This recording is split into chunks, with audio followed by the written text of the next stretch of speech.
Elle coule toute l'année, l'eau minérale, à une température constante de 11,6 degrés. Depuis plus d'un siècle, cette ancienne fontaine Sainte-Catherine abrite la source Cachat, le lieu de toutes les rencontres. C'est le rituel quand on va chercher notre fille à l'école, on en profite pour remplir les bouteilles d'eau pour la semaine.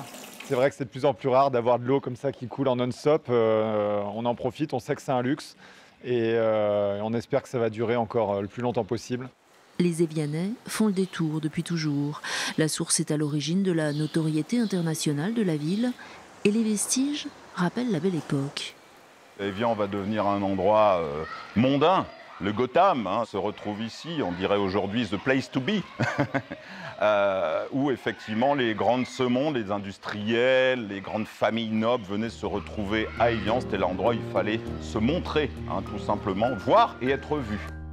Sarah Bernard, Proust, Eiffel, les frères Lumière seraient passés par là dans cette buvette, au lieu des mondanités de la station.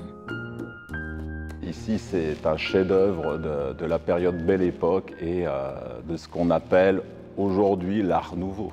On venait ici pour boire l'eau, on venait pour écouter de la musique, il y avait des concerts et un endroit aussi dédié à la correspondance.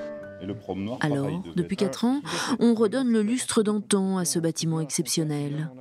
Jusqu'à aller rechercher dans des fonds parisiens des plans qui n'ont jamais été exécutés mais qui nous permettent de comprendre l'histoire du bâtiment et comment il était conçu. Cette cathédrale de verre et de bois unique a été construite en 18 mois entre 1904 et 1905. Rénovée un siècle plus tard, en 5 ans.